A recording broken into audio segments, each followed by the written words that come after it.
से आज आशा है भगवान के चरित्र की और प्यास है ज्ञान गंगा की। चूंकि रामायण है ज्ञान गंगा और इस ज्ञान गंगा में हम आप सब लोग गोते लगाने के लिए यहाँ पर बैठे हैं। आसी जगी है, प्यासी लगी है, अब बरसा है पानी शुरू हो रही है, राम कहानी शुरू हो रही है, राम कहानी।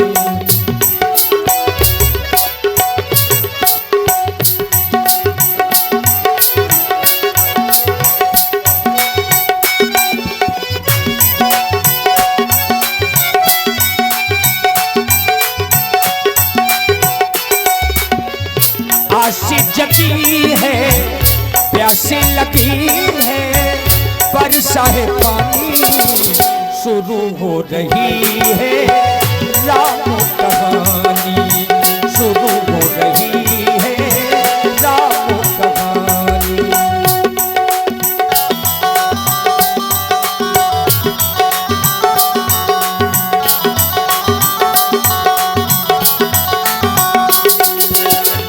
मंगल भवनो अमंगल हारी,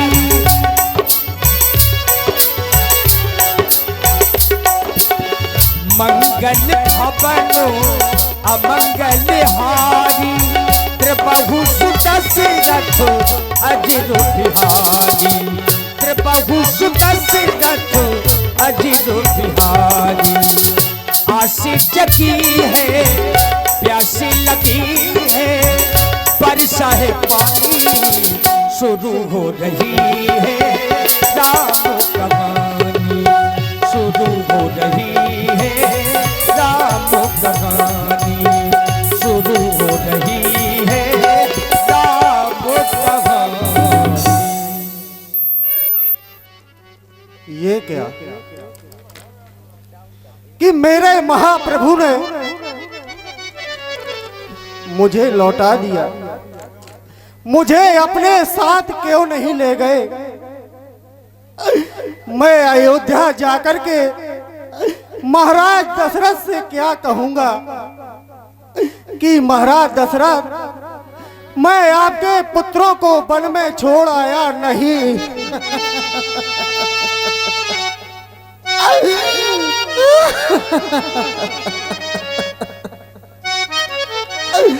हे सुमन, आज तू बहुत ही अच्छा अवसर चूक गया। आज तेरे ये प्राण क्यों नहीं निकल गए?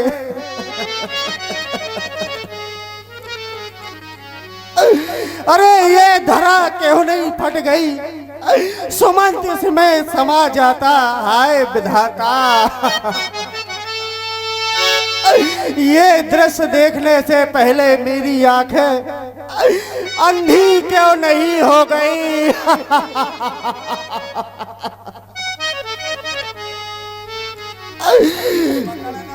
हे कैकेयी, तूने ये ठीक नहीं किया।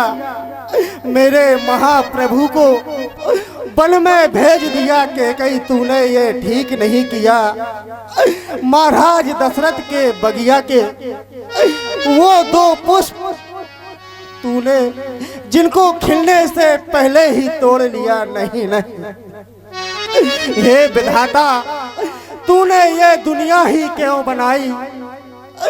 दुनिया बनाने वाले,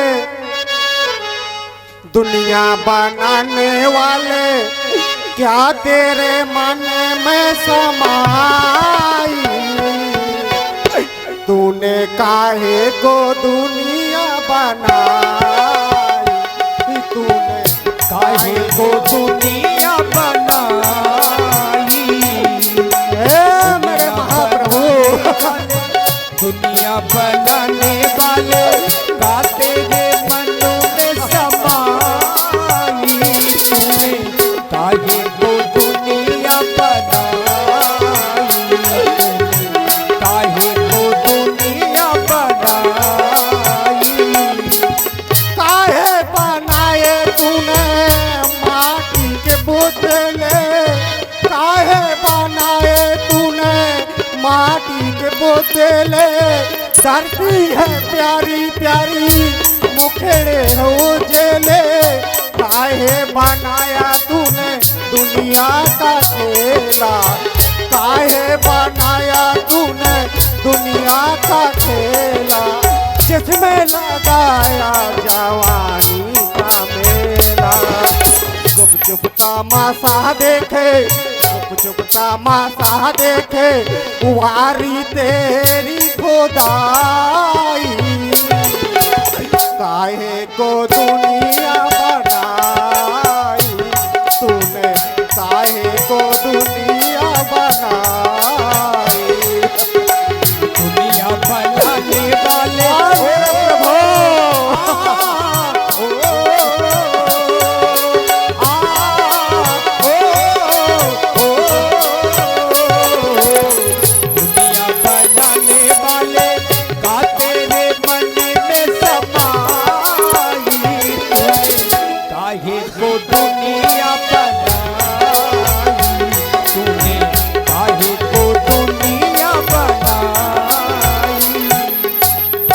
मुझे अयोध्या की ओर चलना चाहिए। और इसी पर हमारे प्रमोद सक्सेना जी कन्हौली वाले आपकी ओर से 51 पुष्पमुद्राएं हमारे सुमंत जी के करुणामयी विलाप पर बहुत बहुत साधुवाद है, धन्यवाद है प्रमोद सक्सेना जी को। अरे ये कौन कह रहा है? अरे ये कौन कह रहा है? सुमंत सावधान, तू अयोध्या को ना जाना। अगर तू अयोध्या की ओर चला गया अरे तो बहुत अनर्थ हो जाएगा। अरे ये कौन कह रहा है? सावधान, अरे चलते हैं सच्चे वीर सदा पर झूठे दाव नहीं चलते। अरे चलता तो ये सुमंत है पर सुमंत के पैर नहीं। लेकिन क्या मुझे इसी वृक्ष के नीचे संध्या की प्रतीक्षा करनी चाहिए। जैसे ही शाम होगी मैं अयोध्या की ओर प्रस्थान कर जाऊंगा। देखिए इस तरह से विकल महामंत्री सुमंत्र जी को दासियों ने देखा।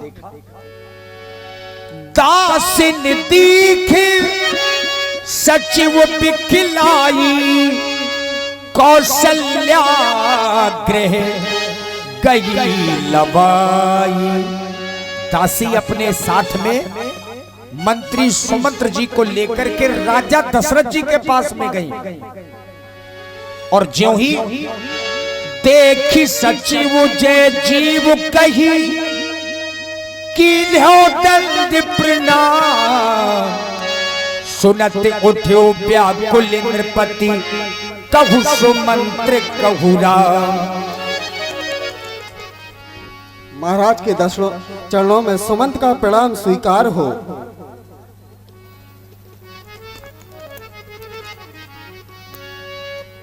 सुमंत महाराज भूप सुमंत्र सुमंत लीन है और लाई। तू आ गया सुमंत। महाराज बूढ़त कछु आधार जनु पाई। मेरे प्यारे सुमंत, तूने इतनी देर क्यों लगा दी सुमंत? आने में इतनी देर क्यों लगा दी सुमंत? मेरा राम, मेरा लक्ष्मण, मेरी पुत्र मधु जानकी तेरे साथ गए थे सुमंत। हाँ महाराज, मैंने तुझसे कहा था सुमंत कि मेरे राम को 2-4-10 दिन वन में घुमा करके गंगा स्नान करके वापस ले आना सुमंत। मेरा राम कहाँ है? राम राम सुमंत, मेरा राम दिखा दो मुझे। मेरा राम कहाँ है सुमंत? राम, मेरा राम दिखा दो सुमंत। मेरा राम कहाँ है? जल्दी से बताओ सुमंत। मेरा राम कहाँ है सुमंत? मेरा लक्ष्मण कहाँ है सुमंत? मेरी पुत्र मधु जानकी कहाँ है सुमंत? कहाँ है सुमंत? महाराज आप धैर्य को धारण करें। आप तो परम प्रतापी महाज्ञानी महाराज दशरथ जी, आप धैर्य को धारण करें। अगर आपने ही धैर्य को छोड़ दिया तो भला इस प्रजा का क्या होगा महाराज? सुमंत, कैसी बकी बातें कर रहे हो आज सुमंत? जिसके चार पुत्र राम लक्ष्मण भरत शत्रुघ्न जैसे 4 पुत्र हो और आज उस पिता के पास एक भी पुत्र ना हो, कैसे धैर्य धारण करूं सुमंत? आज इस संसार में राम को 14 वर्ष देकर के आज सबसे बड़ा पापी पिता तो सिर्फ मैं ही हूं। अब मुझसे बड़ा भागा पिता कौन होगा सुमंत? कौन होगा? कैसे धैर्य धारण करूं सुमंत? मेरे राम को दिखा दो, एक बार तुम अपने मुख से कह दो सुमंत मैं राम को कि महाराज मैं राम लक्ष्मण और जानकी को तुम्हारे पास लेकर के आया हूं सुमंत। मेरा राम कहाँ है? महाराज, अगर आप हट कर रहे हैं, मुझसे पूछ रहे हैं कि राम कहाँ है, तो सुनिए महाराज। महाराज, प्रथम विश्राम तमसा तीर पर और द्वितीय विश्राम सिंहवेरपुर पर, और महाराज प्रातः काल होते ही राम लक्ष्मण और सीता केवट से नाव मांगकर आगे की ओर चल गए। महाराज नहीं राम, नहीं राम, नहीं सुमंत कह दो कि ये बात छूटे सुमंत। एक बार कह दो कि जो तुम कह रहे हो सुमंत ये बात छूट है। नहीं महाराज, ये सत्य है।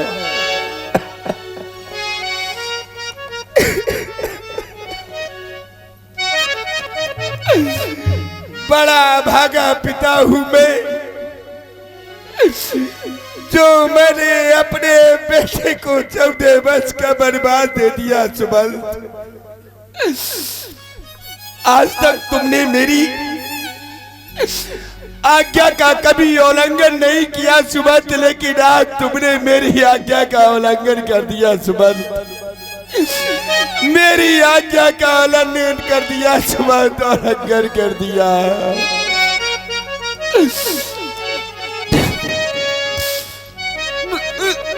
कौशल्या, कौशल्या,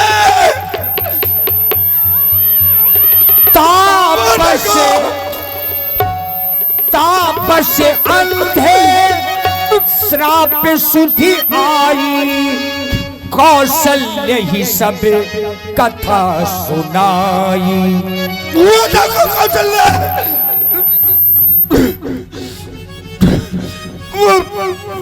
वो देखो कौशल्या, कोई मुझे बुला रहा है।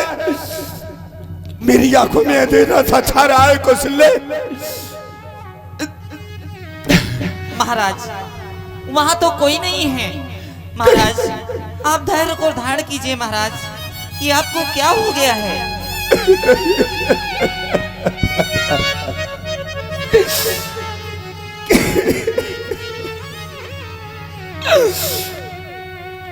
कौशल्या,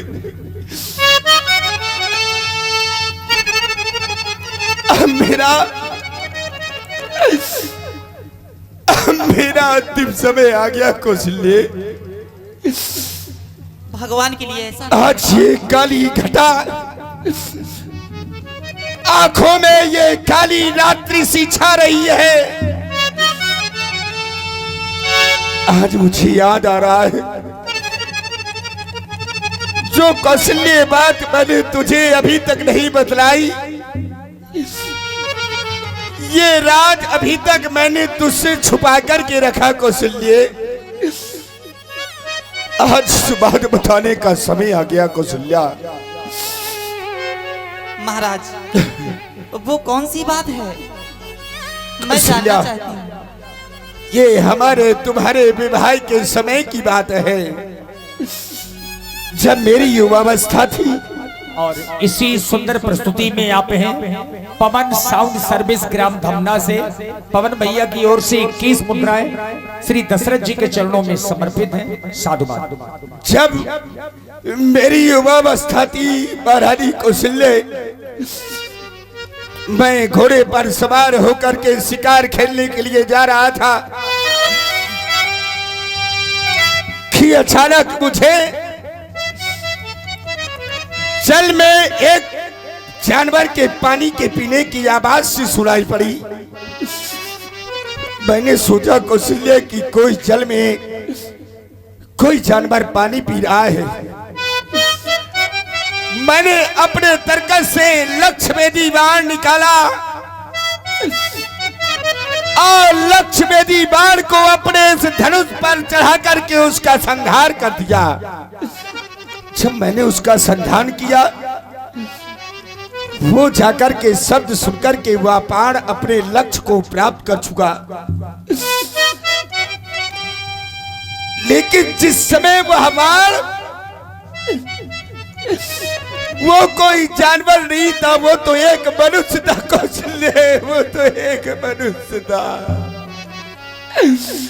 और उस मुख से एक ही बार आवाज निकलती, बार बार यही आवाज निकलती, मार डाला मुझे, मार डाला मुझे, मार करके मेरे माता पिता की भी हत्या कर दी। कौन है पापी तू? हाय माता, हाय पिता की आवाज, हाय माता, हाय पिता की आवाज उस व्यक्ति के द्वारा निकलती रही। जब ये शब्द मेरे करण रंधों पर पड़े,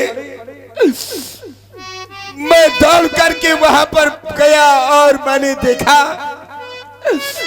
तो मेरे बाल से एक व्यक्ति पड़ा हुआ था। मैंने पूछा कि हे भाई तुम कौन हो? उसने कहा कि महाराज दशरथ, आप हमें नहीं जानते लेकिन हम आपको जानते हैं, आप हमारे महाराज हैं। मैं आपके ही सीमा क्षेत्र में रहने वाला, मेरा नाम श्रवण है। मैंने कहा भाई ये मुझसे बहुत बड़ा अपराध हो गया है भाई। उन्होंने कहा महाराज दशरथ, अपराध तो तुमने कर दिया है लेकिन मरते समय मेरी एक अंतिम इच्छा है, आप उसको भी पूरा कर दीजिए। मैंने कहा बोलो श्रवण, तुम्हारी अंतिम इच्छा क्या है? तो श्रवण ने कहा कि महाराज दशरथ, कुछ समय दूरी पर मेरे अंधे माता पिता बैठे हुए हैं, वो बड़े प्यासे हैं। मैं उन्हीं के लिए जल लेने के लिए आया था। आप उनको जाकर के जल पिला दे, नहीं तो मेरे माता पिता प्यास के कारण मर जाएंगे। मैं श्रवण की बात सुनकर के मैंने घड़े में जल लिया और श्रवण कुमार के माता पिता ज्ञानवती और शांतनु के पास पहुंच गया। जैसे ही मेरे कदमों की आवाज उन लोगों ने सुनी,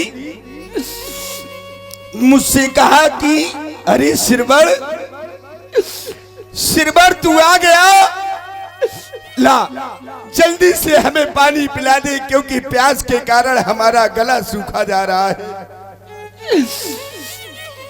जब मैंने ऐसा कहा मैं कुछ नहीं बोला, मौन रहा। जब मौन रहा तो थोड़ी देर बाद मैंने कहा लो पिताजी पानी पी लो। जैसे ही मैंने ये कहा तो ज्ञानवती और शांतनु कहने लगे, अरे दुष्ट तू हमारा श्रवण नहीं हो सकता। तू दुष्ट पापी कौन है और हमारा बेटा श्रवण कहां पर है?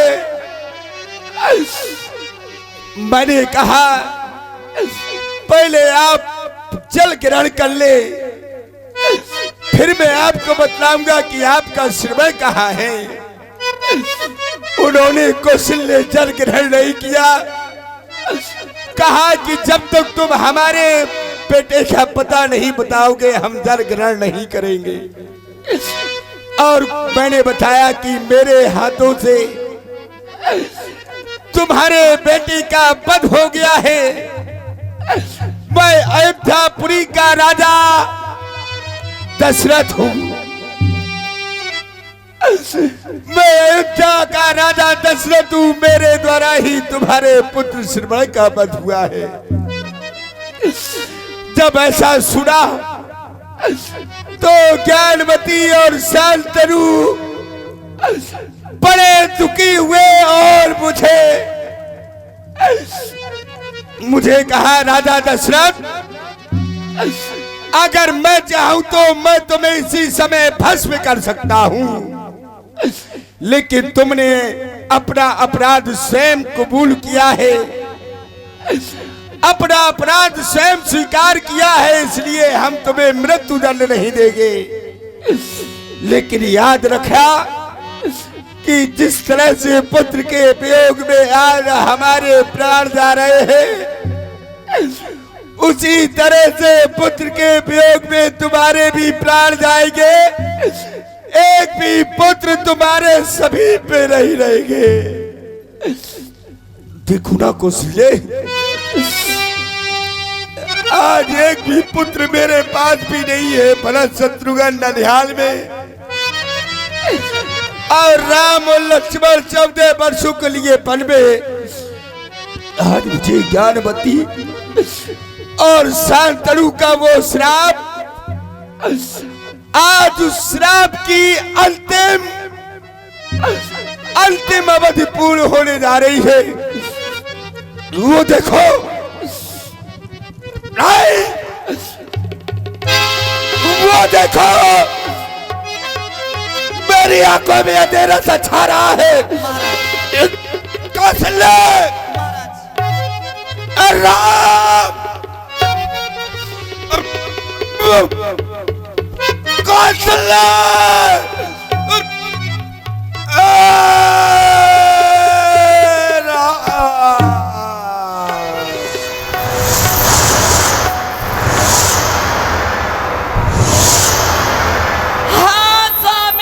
नहीं महाराज, नहीं महाराज, तुम हमको छोड़ करके नहीं जा सकते। देखिए रोना शुरू हुआ ये क्या हो गया हमारा। और तभी कुल गुरु महाराज वशिष्ठ जी का आगमन हुआ और महाराज वशिष्ठ ने स्वामी, सभी को समझाया। यही विधि बिलपत रैन बिहानी, आए सकल महामुनि ज्ञानी। हाँ स्वामी, तभी वशिष्ठ मुनि समय सबो, कही अनेको इतिहास, सो के निवार्यो सबहि करो, निज विज्ञान प्रकाश। सुमंत, महाराज श्री दशरथ जी का इस समय स्वर्गवास हो चुका है और यह कोई बहुत बड़ी बात इस वसुंधरा के लिए नहीं है।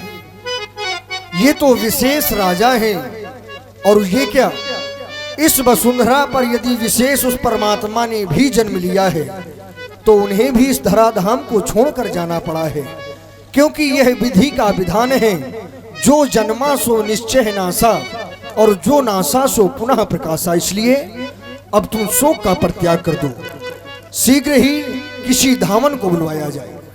महाराज के शरीर को एक नौका में तेल भरवा कर रखवा दिया जाए, तब तक इनके पुत्र नहीं आ जाते। जाओ शीघ्रता से किसी धामन को बुलवाओ जो कि हमारे संदेश को लेकर कौशलपुर तक जा सके। देखिए महाराज वशिष्ठ जी ने एक दूत को भेजा भरतलाल जी के ननिहाल।